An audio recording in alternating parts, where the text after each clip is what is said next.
We're kind of back. Kind of. Welcome back to World of Remnant. We're going through the kingdoms. And right after we go through the kingdoms in World of Remnant, we are going to do the character short before Volume 4. We've had our fun with Chibi. It was glorious. I wish we could go back. But we have to set the tone back into reality. Oops, there goes gravity. Great. It's so, you know. Vale! Well, school's definitely out. Let's see if we can't all learn a little something. Welcome to the... I'm sorry, I was talking. What'd he say? Well, school's definitely out. Let's see if we can't all learn a little something. Welcome to the World of Remnant. Not the best place to live, but depending on where you're staying, it can get a little easier. You've got towns and villages that pop up as fast as they fall. The faunas have menagerie, but the sweet spots are Vale, Mistral, Atlas, and Vacuo, the 4 kingdoms of the modern era, and each one's special in its own little way. Let's talk about Vale. In the grand scheme of things, Vale's pretty well guarded. It rests on the northeastern end of the world's largest continent, Sunus. Like most successful kingdoms, Vale's survival over the years can mostly be attributed to prime real estate. Its front is protected by steep mountains, and its back is against waters too shallow for any real threat to pop out of. Okay. Not to say I haven't heard some crazy fish stories. Aside from the main city, which the kingdom's named after, the Vale territory also extends to several neighboring cities farther along the northwest coastline, as well as a small island named Patch. Nice place to raise a family. Can I put subtitles on? That'd be great. No! If you're into that sort of thing. Of course, all attempts to extend the kingdom's reach past the mountains and farther into the mainland have been colossal failures. But, like I said, in the grand scheme of things, Vale ain't half bad. Regular climate, natural barriers, and some serious border defenses means the citizens of Vale can spend less time worrying about survival and more time just living their lives. Sounds of nice. course, with the fall of Beacon, everyone's a little more worried these days. And they should be. Okay. Alright. I hate this already.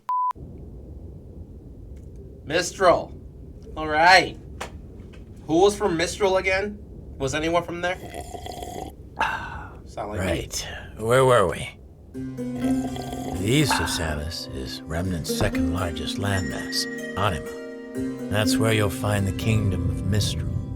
Of the 4 kingdoms, Mistral has the most controlled territory, meaning you'll find a wider variety of ecosystems and lifestyles. Trust me, this place is something for everyone, for better or worse. The high society folks of Mistral are known worldwide for their contributions to fashion, architecture, theater, all the things that make the world pretty and tolerable. Like Vegas. But its lower class has got a fame of its own. Mistral's home to the biggest black market on the planet. Vegas. Need something that's hard to find? Got someone that's hard to kill? They can help, provided you've got the lien to pay for it. Oh, Vegas. Got There's it. one common thread that links all these people together, though, and that's their respect for nature, particularly the sea and the sky. The natural resources and geography of the area impacted Mistral's culture and technology in a big way. Its first settlers found shelter high up in the wind-carved cliffs, and as their population grew, so did their ability to utilize the land to its fullest potential. A real bunch of forward thinkers. Of course, the bigger the kingdom, the harder it is to govern. There's a reason traders and thieves flock to Mistral. The main city's right under the council's eye, sure, but places like Windpath and Kuchinashi start to get a little farther out of sight. There's plenty of places to hide in Mistral. Plenty of places to That's why hide. you gotta know where to look. Okay. Okay. Huh. Atlas. Oh boy. Oh boy. I suppose it's time we talked about the fine people at the top of the world. I guess. Atlas is Remnant's youngest and arguably most successful kingdom. But it's a bit of a special case. See, before the Great War, there was no Atlas. There was Mantle. At some point in time, a group of settlers were crazy enough to venture out into the northernmost continent of 𝘶𝑁𝐺. I guess when you're that desperate, a frozen hunk of rock doesn't seem like such a bad place to call home. As a matter of fact, the harsh weather conditions proved to be just as useful as the mountain ranges when it came to keeping the creatures of Grimm at bay. It also kept the people of Mantle from flourishing. Humanity's got a neat trick up its sleeve, though. Whenever we're faced with a problem, our inclination is to find a solution. The cold climate of 𝘶𝑁𝐺 forced its settlers to adapt. They developed a more advanced technology, and they did it faster than the rest of the world, because they had to survive. But it was the Great War that really kicked things off. New forms of dust application and weaponry allowed Mantle to expand. More and more territory was set aside for dust mining and research. The territory beside the kingdom's combat school, 𝘲𝑃, was the most opportune area to construct a new R&D facility. But by the time things were all said and done, it would be much, much more. 𝘲𝑃 was reopened as Atlas after the Great War to house many of the warriors now seeking guidance. In an effort to give back to the citizens, Mantle applied all sorts of new dust techniques and technologies it had used in the war to beef up the Academy's campus. The school grounds expanded faster than they could have imagined, and even helped to better secure the surrounding areas. It wasn't long before the kingdom's military moved in, then the labs and research facilities, and eventually even residential areas started popping up. In time, it became apparent that the city of Mantle was living in Atlas' shadow. So the decision was made to move the kingdom's capital. Mantle was old news, and the kingdom of Atlas was born. Wow. A golden age of prosperity, they called it. But those left behind in Mantle would probably tell you that it was the coldest winter they ever knew. Woo! Damn, that's deep. Vacuo. All right.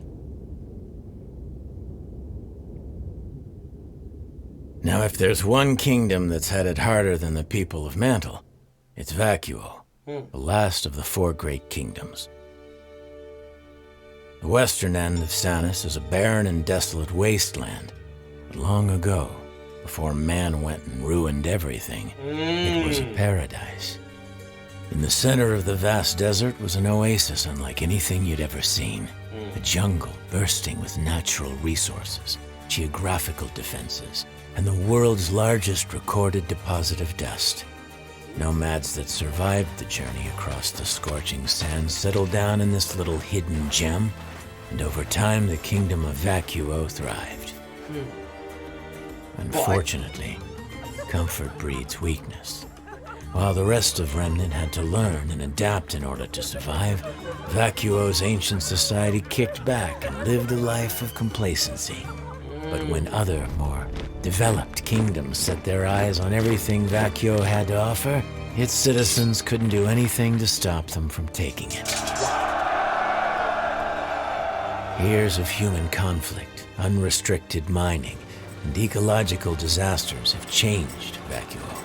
The paradise that was once there is practically indistinguishable from the surrounding deserts. Citizens live in makeshift homes, uprooting and traveling frequently in response to the fleeting resources and occasional attacks from the creatures of Grimm. After the Great War, a formal government was finally established. But by that point, the folks living in Vacuo didn't much care to uphold its laws, making 𝘲𝑃 Academy the only real source of order in the kingdom. But order isn't everything. Vacuo may not be as prim and proper as the other three kingdoms, but it's still standing. And the people there have a mutual respect for one another. See, there's really only one unspoken rule in Vacuo. If you can survive here, then you're welcome here. So there you have it. Vale, Mistral, Atlas, and Vacuo. You know, Oz would always say that the four kingdoms were a representation of what mankind is capable of when working together. Ever the optimist. We sure could use him now. We sure could. I don't think he's dead. Interesting. Okay. That was some good knowledge before we get destroyed again. Now it's time for the short. Why is this up here? Oh wee. Oh wee. Oh wah.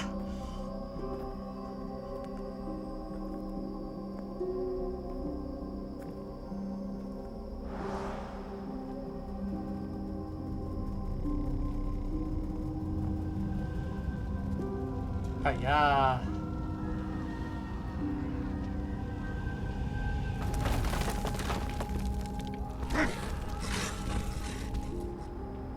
That's not Vale. Oh gosh.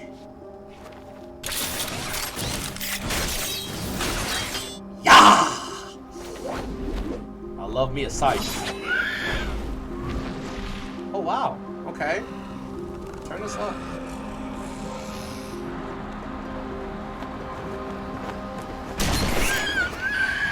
Oh wow. Goodbye.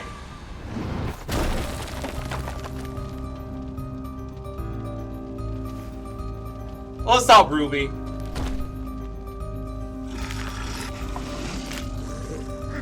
Is this post like volume 3 or?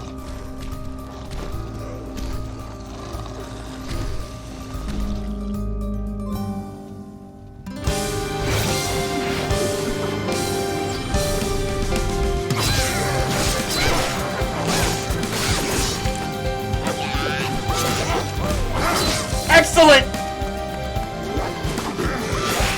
Oh, not that.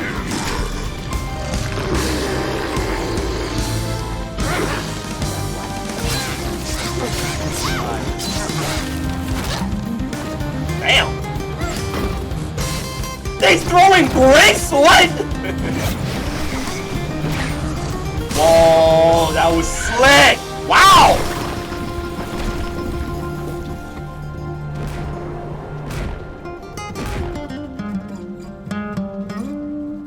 Who's killing the guitar?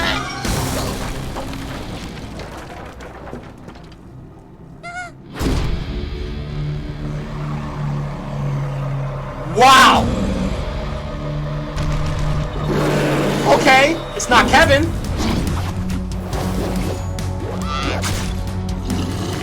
Oh wow. Eee!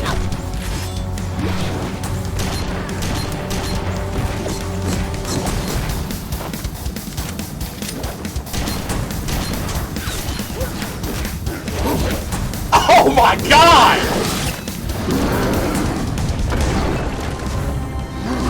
That's a smart Grim. Oh my gosh, how old are you?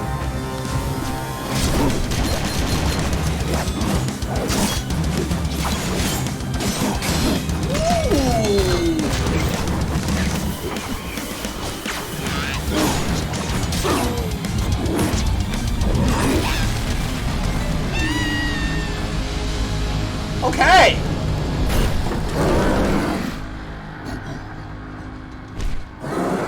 Wait, is this like the new engine too? Oh gosh.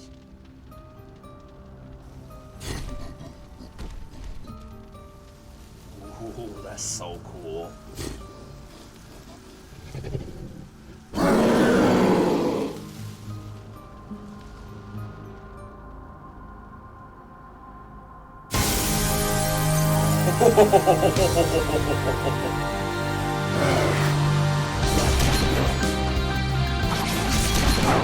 Nice!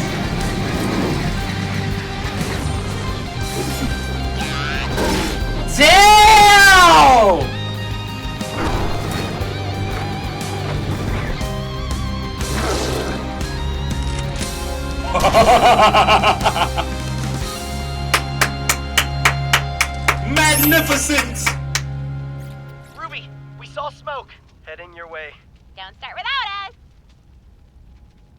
You better hurry.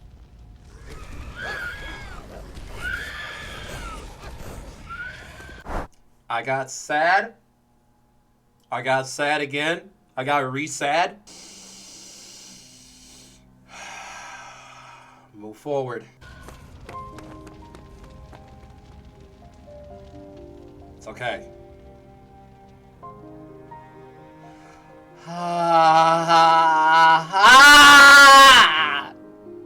my God! It's all right. It's all right. I kind of spit all over my desk. Woo! Woo-wee! Woo-wee! Oh gosh! Okay. Oh, yep. We're back in it. We're back in it. We're effectively black. Effectively black? Yeah. We are effectively back into the swing of things. Yeah, this feeling sucks. Oh wow. Remember when we started? I'm not gonna shut up about this. Remember when we first started, it was all nice and sweet and delicate. It's like, yeah, this show's about just, superheroes going to a superhero school and everything's a gun. Nothing bad's gonna ever happen. And then they cornered you and they proceeded to mug the shit out you. And there's nothing you can do. That was really graphic, but that's how it felt. I wish I could just kind of unsee a lot of Volume 3 and the pain that it brought with us. But we can't. I feel like I'm a different person because of it. I don't know if that's good or bad. It's kind of both. It's both. It's both. The pain is more so bad, but it's both. No matter how much it hurts, move forward. Keep that PMA. I'll see you guys tomorrow. Let's just cut the outro. Short. Just cut it. Okay, we're back. Whatever.